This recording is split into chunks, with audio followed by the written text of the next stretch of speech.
Hey everyone, welcome back to another Persona 5 Phantom X video. In today's video, we are going over the new summer characters, the Summer Mew, Summer Puppet kit, as we have now had the translation for it. Huge shout out to P5X News, as well as to Taishan and Red Harf for the translation of it down below. And make sure to follow them and get ready to go. Alright, let's see it. I think honestly, Summer Mew is looking like a really cool looking character overall. And I'm really excited to get her on my account. Like, she's looking really good. I love her look now. Like, I love the fact they keep the band-aid. It is such a nice little touch for her. And I think it's very suiting for her overall character look. If you've seen her in game yet. Actually, I don't know if they... No, they haven't made her Conflon yet in Global. I was thinking of TWs. I was playing it right before I made this video. And the little Onisama part. Oh, so cute. Yeah, I totally think, like... I didn't like how the first time I saw her, like the first time I saw Summer Mew, because like her one piece made her look like a she was wearing a school like swimsuit, and I wasn't about that. But like now actually seeing it from the back and everything, I think it actually is really cute. And then the Summer, and then of course there's Summer Marion, Summer Moko on screen right now. I love the hat on her. The flowers very like they just do summer characters so well. It's like even look at the ribbon for Mew, for Puppet, and then the little flower down below here. I think everything, the little touches they add, is what I enjoy about this game and the character design. I think everything is just very suiting, and I think realistically speaking, Puppet, once we actually meet Puppet in game for the global audience, you'll see why it makes sense for her to like to be in a one piece compared to a bikini. As well as I guess the whole thing is like her is a surfer theme, and I don't know if surfboarding with a bikini is the smartest thing to do. Please correct me down below, but it seems like if you crashed out while surfing on a wave, I think there's a high likelihood of your bikini top coming off. Correct me if I'm wrong. Correct me if I'm wrong. But so I think the one piece suits her very well. And then just look at her 5-star weapon. Is that not absolutely hilarious that her 5-star weapon is a godforsaken surfboard? Is that not hilarious? Well, follow up. This is probably one of my favorite looking abilities right here. This is the giant jellyfish comes out, the whole ocean theme. If you guys can't tell, I love water. I love water themes. I love ice themes in games. If you guys don't know this, but like when I play Pokemon, I've always loved the ice and the water. So like water type Pokemon. So I love this. Oh, this is indeed one of my favorite abilities in the game. This is the little dolphin ride with the heart. I think it looks so cool. And then she gives me like almost siren instead of mermaid vibes in this. I know she has a whole mermaid motif, but like to me this whole thing right now is giving me like siren. I don't know why, but it's giving me more siren. I guess technically mermaids are based off sirens, right? Question mark. And I think the rest of this is just her awarenesses. Yeah, just going over her awarenesses. Let's see if they give us. Let's see what else they give us at the end. Oh man, a whole summer cast. I can't wait for Summer Clothes or Summer Tomoko to come out. They're gonna be so cool. No, she's looking really good. So starting off with her A0. Summer Mew can get on her surfboard to open Ocean's domain in battle, spending SP to keep dealing damage. This is the reason why I think she's a very interesting pickup, is because she scales off of SP. So she scales off basically having mana. I like that. Increases Summer Mew's max SP at the start of battle, set her SP to 0. After each other ally's action, Summer Mew will restore a set amount of SP affected by SP recovery. So really nice. Summer Mew will gain the following buffs based on the SP she restored. So a attack buff, a damage dealt buff, a crit rate, and a crit damage, all increased by 100 SP. So very nice, very nice. Like just the fact that she's SP scaling, I think is a very interesting take because we haven't seen that yet. Just like how for some reason they keep doing weird things with their ice units. We had Fox scaling off of defense, and now we have Summer Mew, another ice character, scaling off of SP. But her skill 1 Jellyfish Reverie, which was the little jellyfish ability, was back here. Where is it? right here. So this ability right here. This is her skill 1. What it does is deal ice damage to all foes equal to a percent of attack with a percent base chance to inflict freeze for 2 turns. And restore X amount of SP to Summer Mew affected by SP recovery. And SP restored by this can exceed the SP cap. Oh, okay, that's cool. So she can actually exceed the SP cap. I guess that makes sense because her entire thing revolves around SP. And like the overall ability looks really cool. I like that. I like that. Skill 2, Sir doing Concerto. I don't know how to pronounce that. I have no idea how to pronounce that. That is not dropping well with my brain. Deal ice damage to all foes equal to percent of attack. And when Ocean Domain is active, each 1000-fold wave stacks, which I believe we get that from her skill 3, increases skill damage by 8%. And then you exit Ocean's Domain and lose all 1000-fold waves. This counts as a follow-up. Oh, okay. So really follow-up based, and this is what it looks like.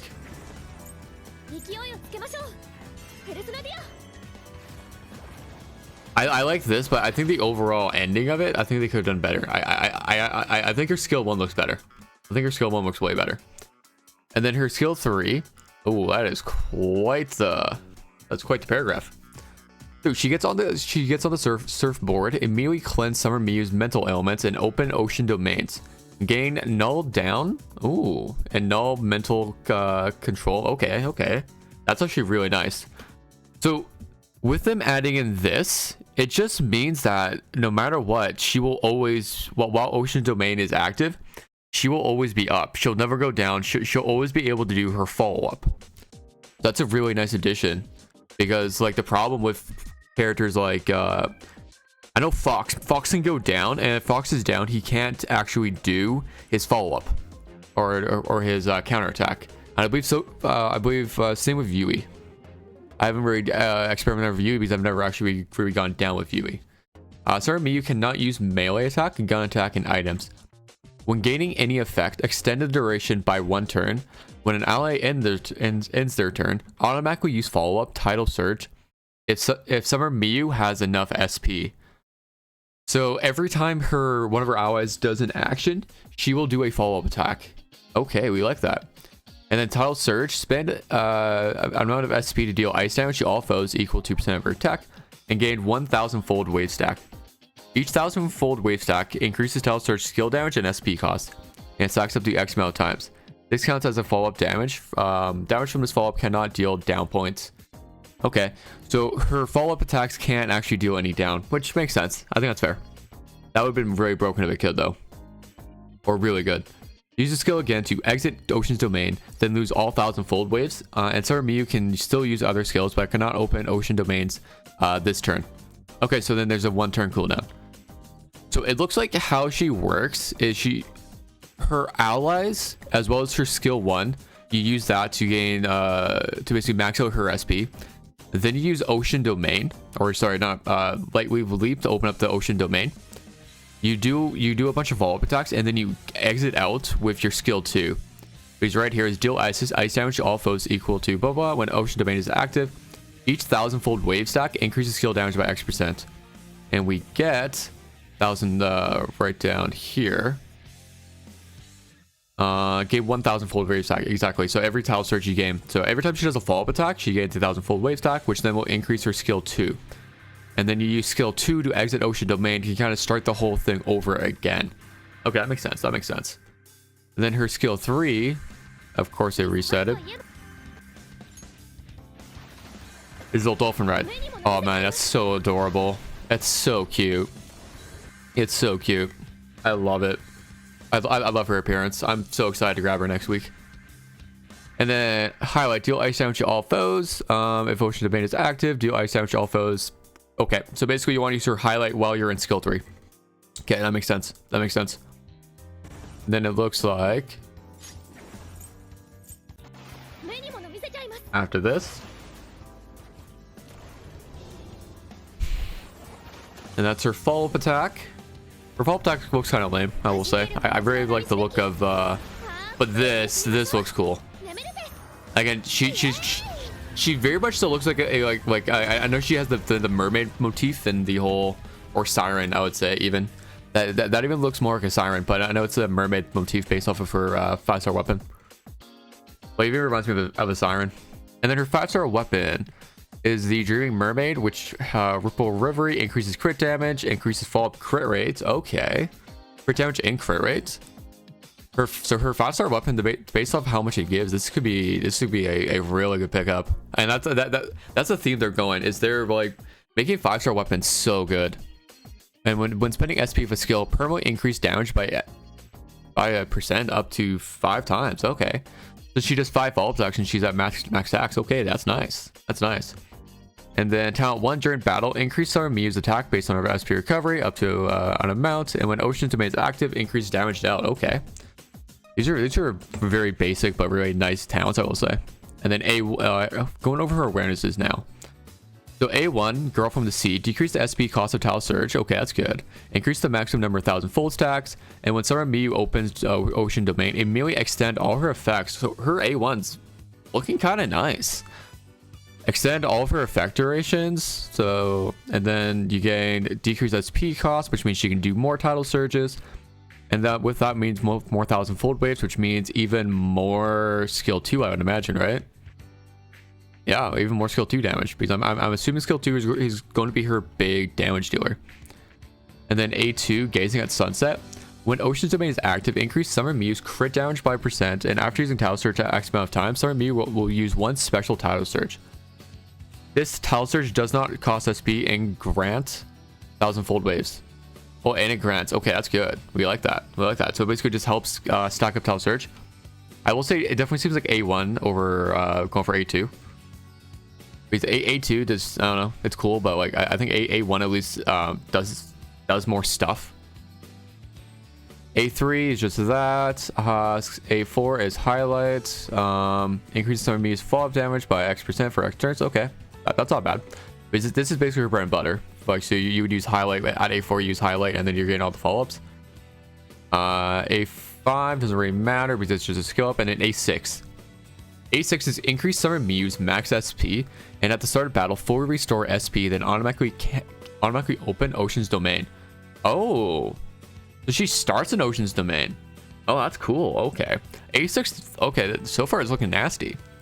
And increase the maximum number of 1,000-fold waves stacked to X, and then heavily increase the SP restored by Jellyfish Reverie, which is your skill 1. And then Summer Miu will not exit Ocean's Domain when using Cerulean Concerto.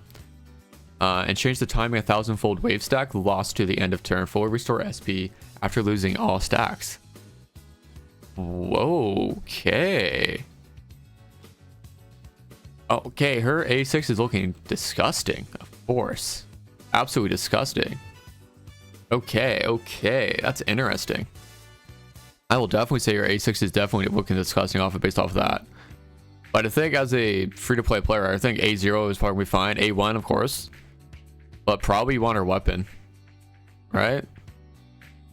Probably want just with the fact that cheap weapons are cheaper. But yeah, A1 is definitely looking nice. Her weapon's looking okay. We need to see what her 4-star does, of course. But like, to me, like, this doesn't seem like extremely broken compared to, you know, like Makoto Yuki's or Barry's. I'm trying to remember. Overall, not too bad. Not too bad. I think she's gonna be a fine character. I think she's definitely looking skippable. I just want her because I want another AoE damage dealer. So I think she definitely suits the bill, as well as I have no ice. No ice, even though I know I always preach like not wanting, but like, I just want her. I think she looks really cool. It's basically right now I could either get her or Summer Closer, but I would much rather have Miu. I actually love the look of her persona and everything. I think she was looking like a really nice, a very cool looking character. I'm definitely going to pick up a copy of her. All right, and with that, boys and girls, as always, if you guys liked the video, make sure to like it, subscribe down below. We are doing a giveaway, all it requires. Basically, my giveaway, how it works is that over until I think next Monday or this Monday coming up, if I will be basically picking one random comment on across any of my videos over the next week, and from that I will contact them and we'll set it up, give it away. I probably, if they want to be announced, I'll announce their name. If they want to keep it private, of course I will respect their privacy. But with that, I hope you guys have a good day, good night, and I hope to see you guys soon. Bye bye for now.